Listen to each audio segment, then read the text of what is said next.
Welcome to Washington Unplugged.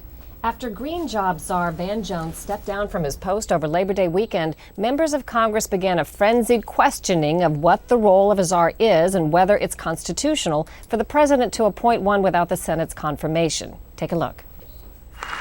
Thank you.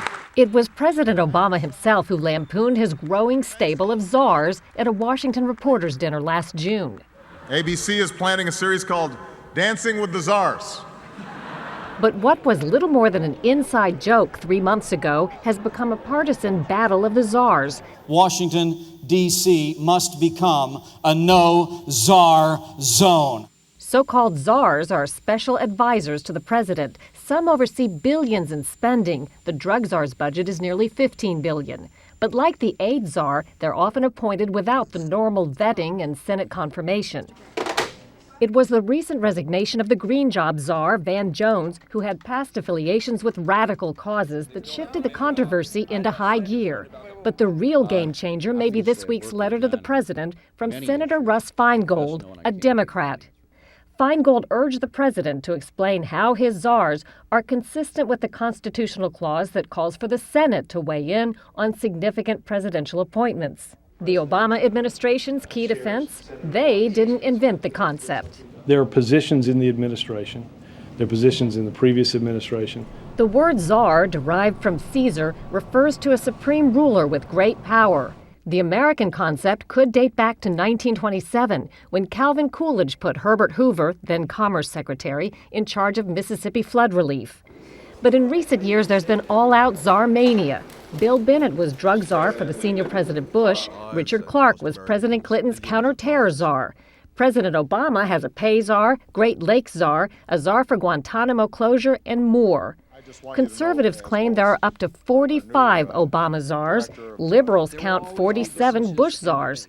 But what one side considers a czar, the other argues is merely an assistant or low-level advisor. Each ideological extreme is using it to make a point about either expanded government or poorly run government. And I'm joined now from Capitol Hill by Iowa Republican Representative Steve King, who's called czars out of touch. Lee Casey, a Washington, D.C. lawyer who wrote an op-ed in the Washington Post defending czars. And Andy Purdy, former U.S. cybersecurity czar. First of all, in just a few words, I want to ask the three of you if you think Van Jones would have gotten through Senate confirmation. First, Representative King, please. I would say he would not have gotten through, or he would still be there today. I think the White House saw that and talked him into stepping down. Lee Casey? It would have been a rough confirmation. And what do you think, Andy? Well, it's hard to imagine that he would have wanted to go through a Senate confirmation. In just a few words, Andy Purdy, what was your job? What did it entail? Well, I was the lead for the Department of Homeland Security, which the presidential directive had said would be the national focal point for cybersecurity. So I helped work with the other government agencies, work with the White House, work with the private sector to better understand the cyber risk to the nation and to help reduce that risk. Why did that job not fall into a normal definition of a job that was already established? Well, that's a perfect example where there were positions and they decided to give some responsibility, some visibility to a position within a new department, the Department of Homeland Security, because the problems of cybersecurity cut across the government agencies, authorities within the White House and the private sector. Did you go through Senate confirmation? No, no Senate confirmation required. Okay. Congressman King, do you see any problem with that?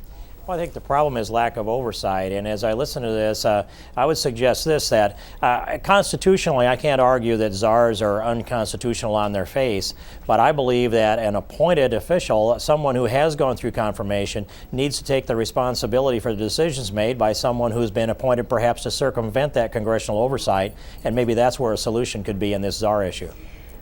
Lee Casey, is it possible that presidents see this as an avenue that they could use in the future, if they've not used it already in the past, to get someone in a high-level office that wouldn't have passed muster with the oversight of the Senate? Well, it certainly would be a way to bring someone into an administration who might otherwise be controversial and to give them an important job, or at least an important sounding job, depending on what the responsibilities are. But I think you always have to remember that before any of these individuals can exercise authority under the laws of the United States, they either have to hold an appointive office, sometimes confirmed, sometimes not. Congress decides that. Or they have to be acting at the direction of such a person. Czars either have to have their own authority from Congress, or they have to be exercising authority for which some other official, perhaps the president, is responsible. And you support the basic idea that there could be or can be this role. How does it jibe with the Constitutional Appointments Clause? Because it has been argued that the Constitution says high-level advisors to the president should be approved by the Senate and have Senate oversight. Sure. Well, what the Constitution actually says is that anyone who exercises a significant authority under the laws of the United States, or at least as interpreted by the Supreme Court, must be either appointed by and with the advice and consent of the Senate, or if it's a lower level official, the Congress can provide for other modes of appointment. So the real key is what kind of actual legal authority does the individual exercise? Andy Purdy, what do you make of all this controversy? You, as someone who was a so-called czar yourself, and you've heard this, it was bubbling up under President Bush, and even more so perhaps now under President Obama. Well, the issue of how the authority of our government is exercised is something that's been going on since the founding of our nation.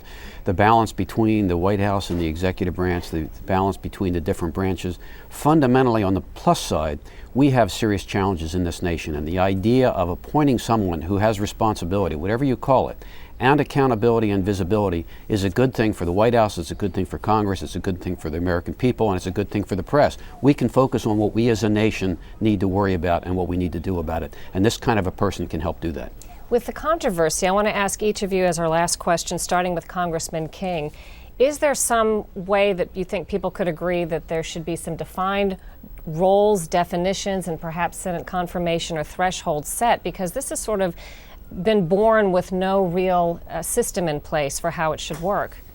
Well, I would suggest that Congress does have the authority to do oversight even over the czars. Even though there is an argument that's been made that it circumvented the confirmation process from the Senate, if the Senate would call in the czars and begin to compel them to testify, and they can subpoena whoever they want to come before their committees. Say, for example, call in Richard Holbrooke, the Middle Eastern peace czar, and begin to put him on record, and then bring in the Secretary of State Hillary Clinton, who actually should have that authority, sort this out. And Congress can also control the budgets of each of these departments to bring about the oversight. The will doesn't exist because of the majorities in the House and in the Senate concur with President Obama, are all the same. They're all of the same party. That makes it a problem for the oversight. The will isn't there in the same way as if we had conflicting parties. So therefore, instead of relying on that, Andy Purdy, do you think there should be some sort of definitions or something set in law? Well, I think it's important to understand the roles and responsibilities and to make sure people are acting with authority. I applaud the congressman for calling for greater congressional oversight, and frankly, a lot of people look at these czars as being people we can turn to for accountability. I think Congress has got to be accountable both for oversight and helping to solve these problems, and I think they have a greater role to play than sometimes they've played in the past. And Lee Casey, do you think it's time to establish something more firm about these czars? Well, I think the president needs flexibility in terms of establishing his administration's policy-making apparatus. With respect to individuals who are going to exercise independent authority, then of course Congress is going to have to establish the offices and will have an oversight. But if you're just a presidential advisor, then that I think is an individual who should work for the president alone and not be subject to congressional supervision. Interesting to hear what the three of you think. Thank you so much, Lee Casey, Andy Purdy, and Congressman King. Thank you. It is Childhood Cancer Awareness Month, and former Miss Virginia Tara Wheeler is doing her part to make a difference. This beauty queen has gone bald, and she's here with our Kaylee Hartung for this week's Unplugged Under 40. Thanks, Cheryl. Tara, tell me about what inspired you to do this. Well, I've done plenty of work over the past few years with various organizations to raise money for pediatric cancer research, but I really had an epiphany moment last year while I was Miss Virginia. I went in to speak at a school, and the principal told me, okay, well, you're only going to speak to the older grades because we don't have a lot of time, and a teacher walked by and stopped him and said, you have got to take her to see the younger grades. There are little girls that spent hours picking out what to wear to meet you.